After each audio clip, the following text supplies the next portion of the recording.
good morning, and thank you for joining me on another episode of the Roundtable Talk Show. I am your host, Sharifa Hardy, and I have an amazing show for you today. Amazing guests. We're going to learn, we're going to teach, and we're going to have fun. So, I'm going to ask you to do what I always ask you to do, and that is to go ahead and share this show because friends don't let friends miss out on the Roundtable Talk Show. So while you're sharing the show, while you're tweeting it out, texting it out, inboxing your friends, calling grandma, and letting them know the show is on, I am going to go ahead and introduce our first guest. You may know him from his organization, Black History Enterprises. You may know him from his magazine, from marketing, branding, but you also may know that he is a world changer. I want to introduce Mr. Preech. Good morning, Preech. How are you? Good morning. I'm doing great. Even though I'm getting over being sick over the weekend, I'm starting to feel better now finally. So I'm happy. Well, I'm glad you're feeling better. I'm glad that you're here with us today. Got to send you a lot of love and energy to get that illness and sickness away. Now, Preach, your focus is on expanding Black knowledge and information. Talk to us a little bit about Black History Enterprises. Okay. Well, the name came at a time that I was looking to create a company name or parent company name because I have so many different things that I do, things I like doing, things that I'm good at, things that just, so happen to be ways that I can make money and service other people. So I had to come up with a way to make it all make sense. So I didn't look like, a jack of all trades and a master of none. So I just took into account how all of the things that I was doing, or no matter what I was doing, each one of those things dealt with storytelling. So okay, I'm looking at okay. Well, apparently I'm a storyteller because whether I'm working with the client to help them with pushing their brand or their business, or I'm doing things with my own brands and my own businesses, I'm storytelling. So I said Black History Enterprises. I felt like was a name that fit because to explain it even further, when you hear the word Black History, a lot of times you don't even know what to think. You're like, okay, well, what is that? What is? It's like it's black. You think dark. It's like it's dark. So you can't really make sense of it. And so that's how it is for us. Unfortunately, within our families and whatnot, we don't know a whole lot about our histories, and we pretty much most of us don't know past our grandparents or great grandparents. As far as our knowledge of our family history goes, or just our knowledge of our history. Period. So the name came from the mission to help people tell their stories and as well as tell stories that we know of. So eventually I would like to go so far as producing movies and stage plays, however I can tell a story. Like I just recently wrote a book. Like I feel that everything that I deal with deals with storytelling. So Black History Enterprises pretty much stands as a company that says, hey, look, matter of fact, the motto is everyone has a story to tell. Don't let yours go untold. So the motto is, to keep alive great history, to highlight things that people are doing today, not just history. You hear history, but hey, people are making history right now. We're making history right now today with this conversation that we're having. So yeah, that's pretty much where the name came from. Just storytelling, just telling people You stories. you are making history, but I don't want to gloss over your book. You raised it, you showed it to us momentarily. Can we go back to your book? Hold up your book. Okay. It's Okay. called 100 Tools and Resources to Boost Your Brand. Okay. And where is the book available? It is Like on. that picture. That's Thank you. It's my favorite picture of me, actually. I appreciate that. It is. that boss picture, chilling, relaxing, watching as the money comes in. Not worried, not concerned, not afraid. Just, Right. I'm here. I'm the Right. boss. Exactly. Exactly. So yeah, I actually just posted it. Oh, excuse me, not posted, but published this book back in August. So it just recently got published. It's available on Amazon under the name here, 100 Tools and Resources to Boost Your Brand. Or you can also get it on my website, bookwithpreach.com. Again, that's bookwithpreach.com. Or eventually, it's actually going to be also available on Apple Books, I guess is what they call it, or Apple iBooks and Google Play, the bookstore that they have as well. I haven't got that formatting done yet, but right now it is available on Amazon and it's available on my website. And just to give you a briefing of the book, it's a it's a directory more or less of different tools and resources that people can use to boost their brand. So it deals with things like customer relationship management. It deals with audio and video production and broadcasting and podcasting, cloud storage, team communications, public relations. I mean, it pretty much covers some of everything. Literally, you can know nothing about business, in my opinion. Pick up this book and get going, and probably even surpass certain people who don't have this information. What motivated you to become an author? Well, I was working a full-time job earlier this year that I wasn't satisfied with, and I had actually just went back in the workforce last year. So this was about a year of being back in the workforce after about 3.5 years of strictly working for myself. So I was really having to adjust. It was not easy for me to adjust after, going, for 3.5 years of just strictly working for myself. And so I just wasn't satisfied with it. I'm like, I got to do something. Like, I know I couldn't just quit. And of course I had other things going on, but I just felt like I needed to take my brand, or how my expertise and professionalism is perceived, to the next level. I wanted to pretty much boost my image in a sense. So I said, I need to write a book. I'm like, here I am saying, hey, I'm a coach or I'm a consultant. I can help you build a business, and I can, blah, blah, blah. And it's like, okay, not only do I not have any of the certifications that a lot of these coaches and consultants have, I don't even have a book. So that was my biggest inspiration, because most of my associates, business partners, and clients, they've written multiple books, and I didn't even have one. I was like, I got to come up with something, even if it's something simple. And so I don't think that's very simple. 100 tools. So how long did it take you to write the book? It took me, it was less than a month. Okay. I want to say a few weeks. Yeah, Okay. and I paced myself with it too. I didn't just write. I had one day. There was one day in particular that I went 12 hours. I kid you not. I sat here and wrote that book. I spent 12 hours in a day writing the book, and that was the most I had spent. hmm Was that difficult for you to find the information, find the motivation to write the book? No, it wasn't actually, because at first I thought I was only gonna get 50. I was like, I'll shoot for 50, maybe 75, but I just kept finding stuff, like, because of the field of work that I'm in. I get sponsored ads that relate to different tools and resources that people can use for their brand.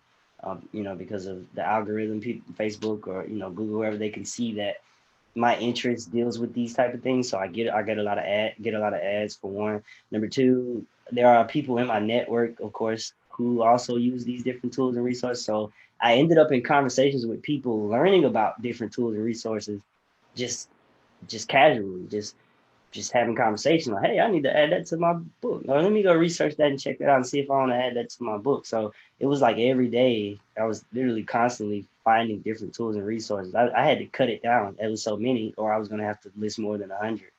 Mm. Well, that's a wonderful problem to have. Now, Preech, I am going to come back to you, want to continue the conversation, but I want to go ahead and introduce my next guest. And she is someone that works with parents and children. She is a respected child parent relationship coach. Better decisions matter. I would love to introduce Miss Crystal Olivarria. Good morning, Crystal. How are you? Good morning. Thank you for having me on the show. I'm really excited, especially after yesterday. I was watching one of your episodes and I really liked the whole forum as far as how everything was set up with multiple guests. So I'm very excited to be here. Thank you. I'm excited to have you. I'm glad you watched the show and checked out the show, because I always have guests who come on and they're like, Sharifa, what's going to happen? I'm like, have you not watched one of the episodes? Like, watch an episode and you'll get a pretty good idea. I love to just introduce people, introduce what you're doing. And I think having you on the show is a very relevant time, because we have so many parents and so many children who are dealing with issues that we have never experienced in 100 years. And so we don't know who to talk to. We don't know who to go to. What are some of the issues that you've been dealing with in regards to the pandemic, virtual classes, going back to school? Oh man, a lot of it is just parents having a hard time getting their kids to focus being on a computer.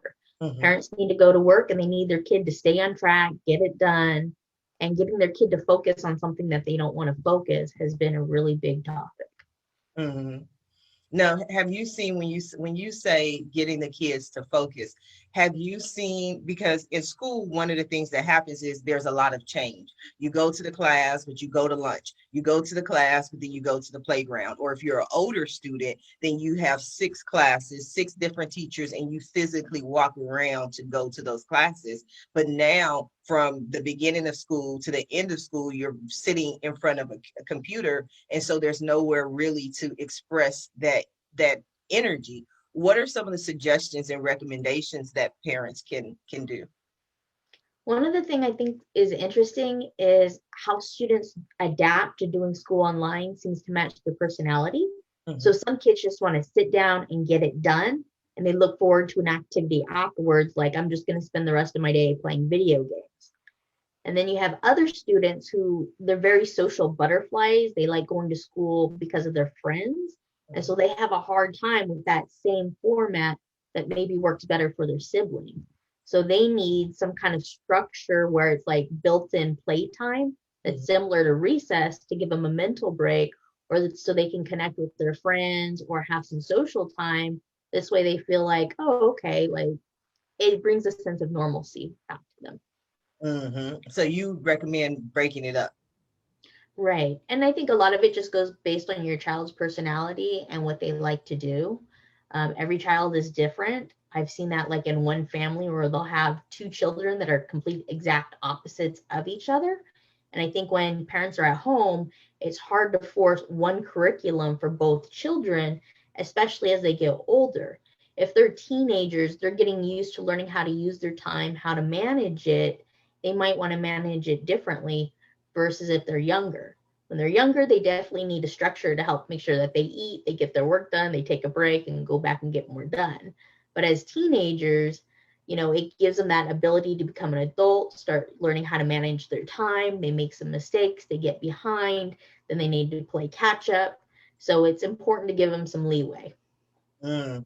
I think that's very interesting is customizing it to each student, customizing it to their own personalities. What if you're a parent, and like you said, you have 2 students, different types of personalities, maybe even different grade levels. How do you set it up where you can offer basically a virtual classroom for each student in a way that they are each comfortable? Oh man, yeah, that's a great question. I think a lot of it just depends on different school districts have different programs set up. Mhm. A lot of them are trying to do a combination of both or all virtual so students can go at their own pace. And the schools just require them to log in before a certain time and to show activity Mhm. throughout the day. As long as they're on pace, it's okay. So it just really kind of depends on how do you want to get kids engaged and involved and what kind of activities is it online? Is it a lot of reading? Is it something that they can do offline? Like if it's a subject they are not familiar with, like science, maybe they're struggling to read a book, but maybe they have a favorite science show. There's some really good episodes on YouTube.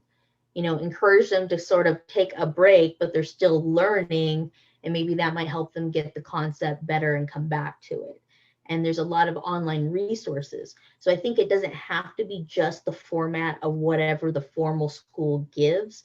There's a lot of online free supplementation, low cost as well as higher cost materials that can make learning a little fun just because, school sometimes kids feel like it's boring, it's irrelevant.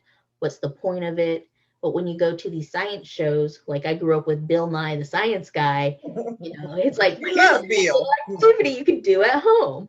And so if you can find, like, search up that topic and find that, 5, 10, 20-minute video, then you can figure out ways to get your kid involved in that topic. And it's like, okay, now you're interested, we reeling you in. Now let's go back to your schoolwork and finish the formal process.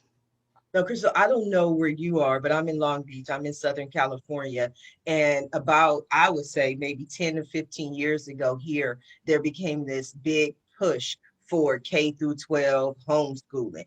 And I said, you know what? I am not a huge fan of homeschooling. I think it ruins the social aspect for children. And I was having this discussion with a friend of mine who that was her thing. She was like, her kid was homeschooling. It was the best, yada, yada. That's what she wanted to do. Now her son became the valedictorian of his class. He went to the graduation, looked out in front of the audience, broke down in tears, and ran off the stage. And I was like, I think I just proved my point.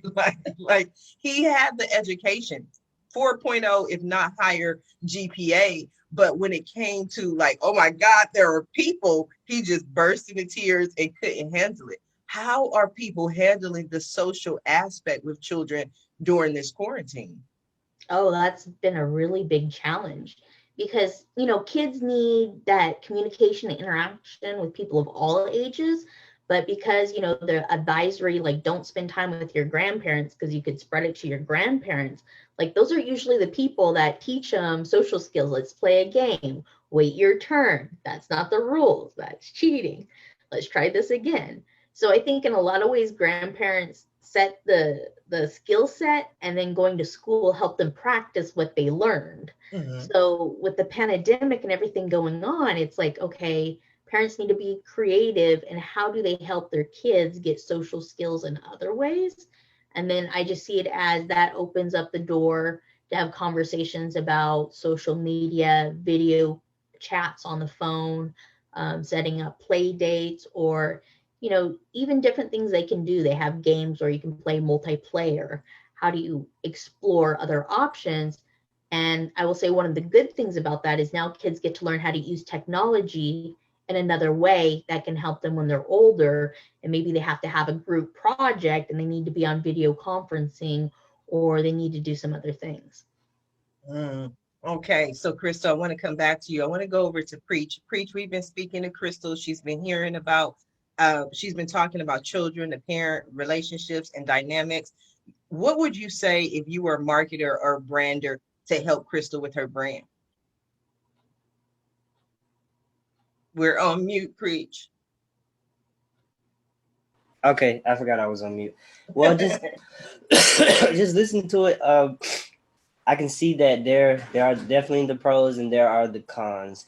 The thing that I would do as a marketer is do my best to get people's mind off of those cons, because it is completely new to people. I'm just thinking about myself as a child sitting at a computer. Now, me personally, I was a popular loner in a sense, because I was involved in some of every sport, and I was, knew a lot of different people, but I wasn't that social. I was more of the introvert, so it wouldn't bother me to sit there and do that. But I can imagine, just thinking about some of my classmates, they probably wouldn't have been able to do that.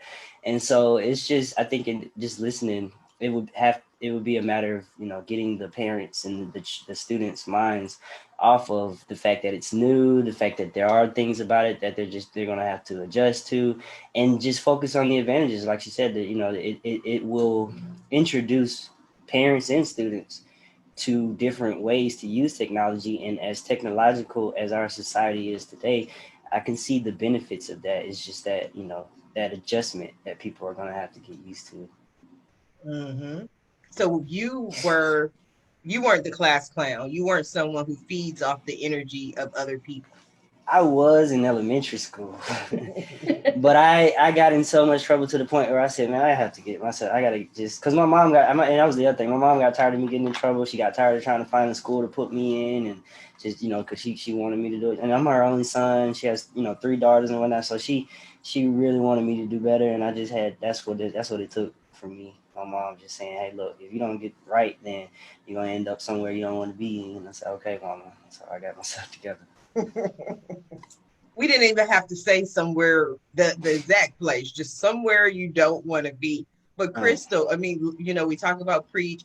He had these troubles as a small child. What about the students right now who have that energy? They want to get up, run around, talk, play. Maybe they are the class clown. What are because many parents have to go to work. That's what they have to do. How can we best deal with this situation? Yeah, no, I think the kids that are the social butterflies are the ones having the hardest time adjusting because they do want to talk to their peers. They do want to do activities and run around. And so I think it's helpful if parents have some ideas of things that they can do.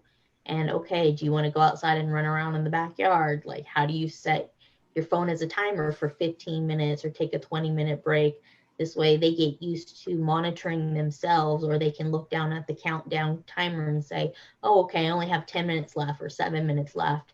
It sets that healthy expectation that they're going to need to come back down and sit. And also just working out schedules with their friends or other kids in the neighborhood. If they want to do a play date and the kid, 2 doors down is also being homeschooled, their parent might have them on a different kind of schedule. So as a parent, if you know what schedule that other kid is on, then you can do something to arrange it so it makes it easier for them. Hey, if they're going to take a recess, they're going to hang out after school. It gives the kid something to look forward to. It's kind of like as a kid, like you can go to your friend's house if you clean your room. Okay, well, you can play outside, and shoot hoops if you get your schoolwork done. But are we seeing kids playing together? Because as a parent, maybe we don't know what's going on in that house 2 doors down. We don't know if they have COVID, or the kids can bring it from one house to another. What can I do as a parent to ensure safety for my child? I think a lot of it goes back to sanitation. When you observe their family, when they're coughing or sneezing, are they doing it in their arm? If they are, then that's a good indicator that maybe they're washing their hands when they're done. If they're not, as a parent, it used to be like back in the day, I don't want my kid hanging around them if they're cussing or what kind of music they're listening to or how they're dressing. But now with the pandemic, I'm over here checking out, like, do they carry little bottles of hand sanitizer? What are their habits? Do they talk about it? Do they know it? Do they understand what's going on? And that's the hard part is, you want your kid to go outside and play and have that social interaction, but at the same time you don't.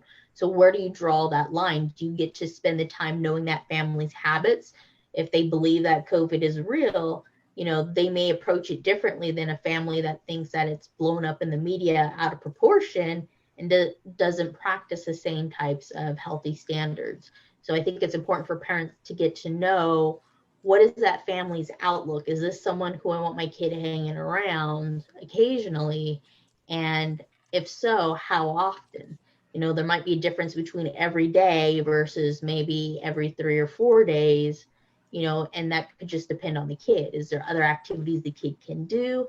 How much of a social butterfly are they? Do they have a handful of good friends that they can just talk to on the phone with? If they don't, are they an active kind of kid that likes to play outside a lot?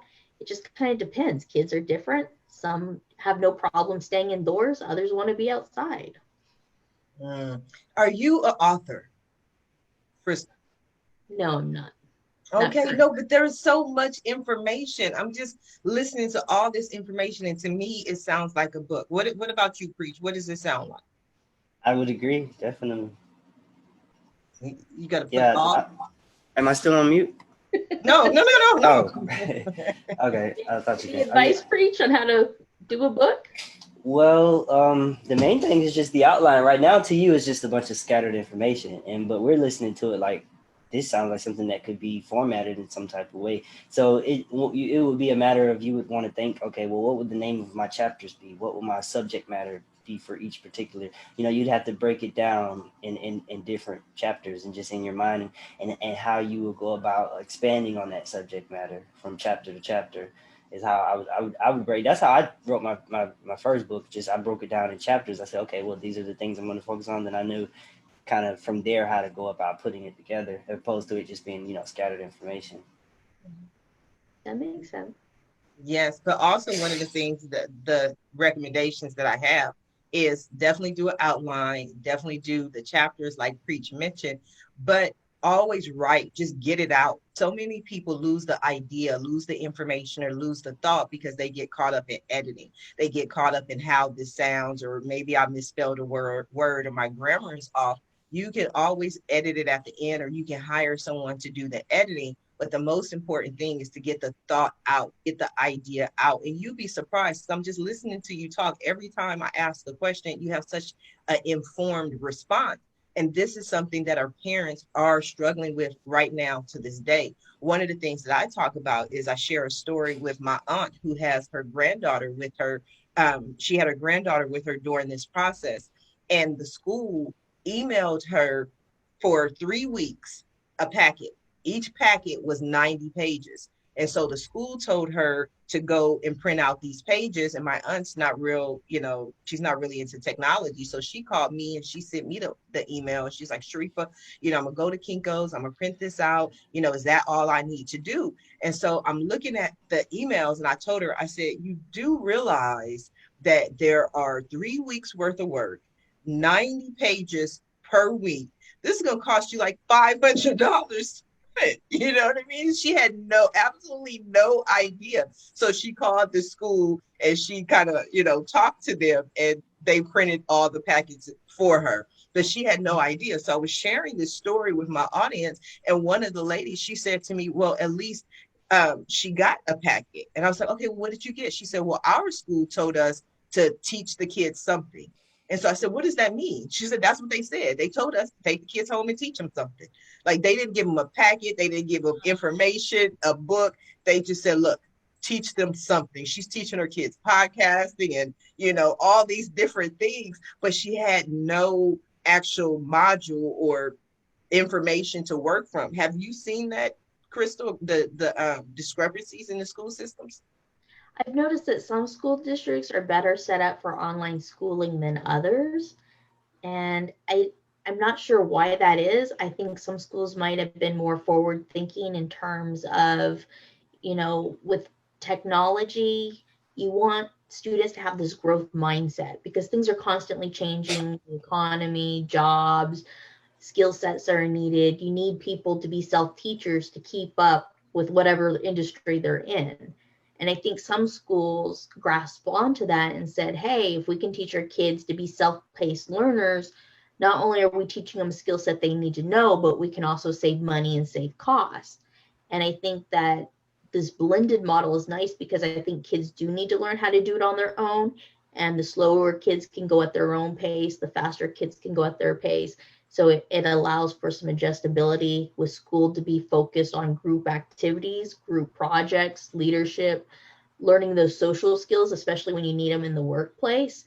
But I think other schools have just been so traditional because maybe they haven't in their community seen the need for technology. Maybe people in their community can't afford it.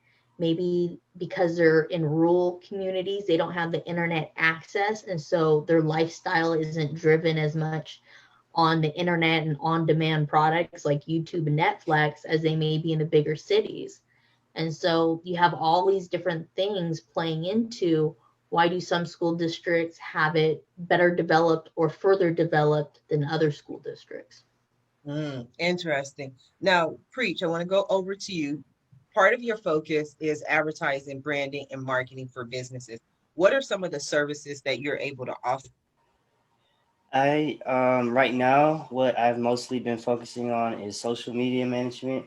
So I just recently came up with an engagement service for Instagram for people who are looking to increase their followers but don't have time to engage because, that's the only way you're really going to increase your following for the most part, unless you just have that much publicity, is by engaging with people. So I just one thing I just recently came up with. So I manage different social networks such as Instagram, Twitter, Facebook. I also, consult for people who have any questions or concerns about marketing as it pertains mainly to social media and email marketing. Eventually, I would like to dip into PR a little bit more, but my specialty these days, being in the age group that I'm in, I would say is social media management more so than anything. But also, I have my magazine here. I don't want to forget to mention this.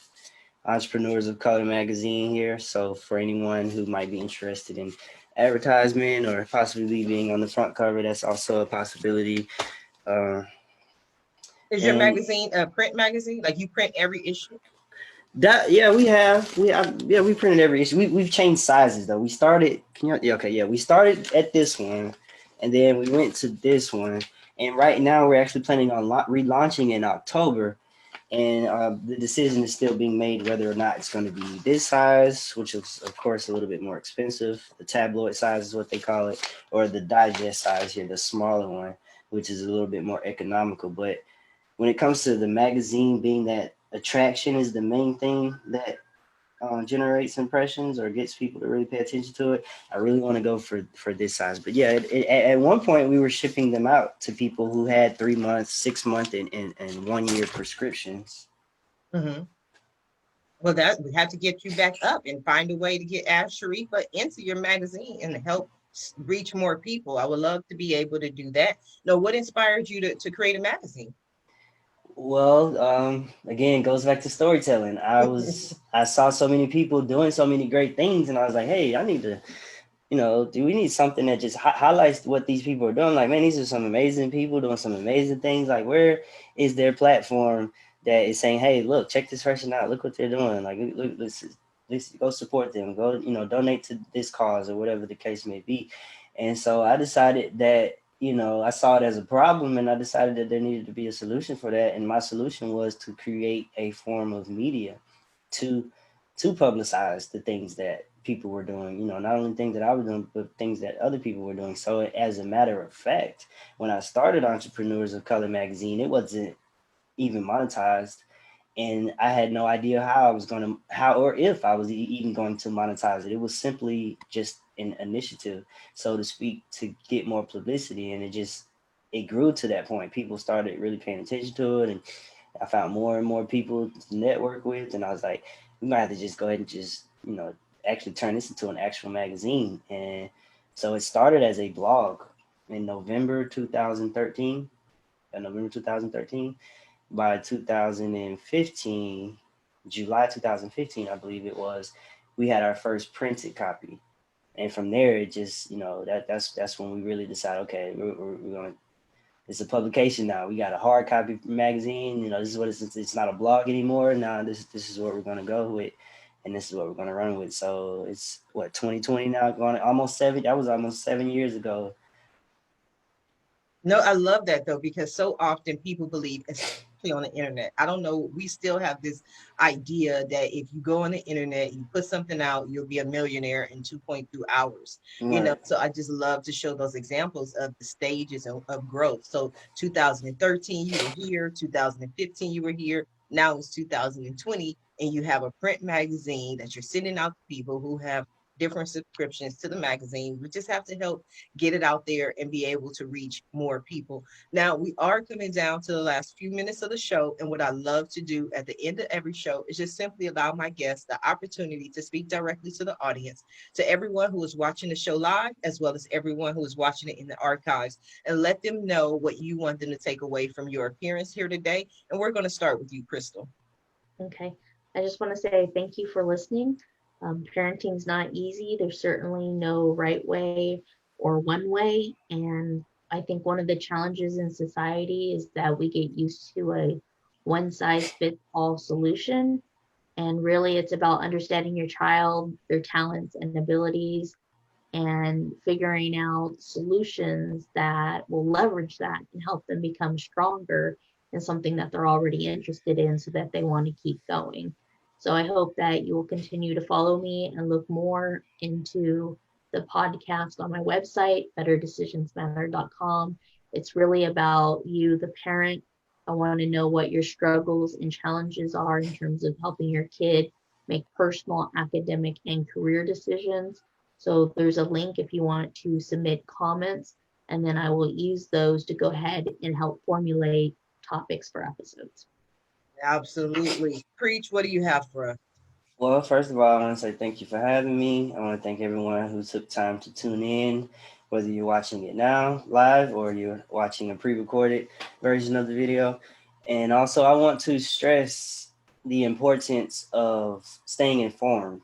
I feel that that would be the message that I want to give everyone, because from my book to my magazine to consulting and the different things that I do and the different things that I'm involved in has a lot to do with being informed. People read magazines and different publications and watch the news and things like that because they want to stay informed. And so I think that one of the worst things an entrepreneur or business owner can do is think they have it all figured out and that they know it all. And as a coach or consultant, I come across a lot of those people who have this particular mentality. And I think that is one of the ways we tend to get in the way of ourselves and become our own enemies when we stop learning. I love it. I definitely agree. And where can people find more information on you? My website would be bookwithpreech.com. So BOOK with Preech, spelled PREECH.com. Okay, Preech, but I'm pretty sure you got some social media or something. I do. It is under the brand plug. So I misspelled the DA brand, BRAND plug, PLUG. So the brand plug.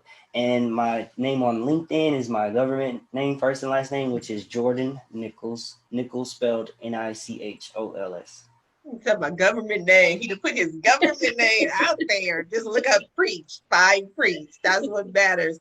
I love it. And I agree with what you're saying. That's one of the reasons I'm hosting the Powered by Purpose 2-day empowerment teleconference, October 9th and October 10th. We're bringing together so many presenters to teach, not just to talk, to teach people about so many aspects of being an entrepreneur, starting your business, expanding your business. We even have spiritual consultants who are coming out. Great expo with jewelry sessions. It's going to be exciting. But the most important thing is that we share the information, just like Preech said, share the knowledge. And that's what Crystal is doing as well, working with parents, working with children, so that we can all make this world a better place. So I want to thank you both for being guests on today's episode of the Roundtable Talk Show. I also want to thank everyone who watched the show. I definitely appreciate your support, but please do not just watch the show. Even though I appreciate it, please go ahead and share the show. And most importantly, please contact our guests, visit our guests, follow them on social media, take advantage of all the resources that they have available to you. You want to go ahead and pick up Preech's book on Amazon. Definitely have a lot of information that will help you and your business. And if you are interested in finding out more ways that I can help your business, picking up your tickets to the Powered by Purpose 2-day empowerment teleconference, or maybe you want to be a guest on the Roundtable Talk Show, please visit my website at ashsharifa.com. Until tomorrow morning, everyone have a safe and a blessed day. Bye now.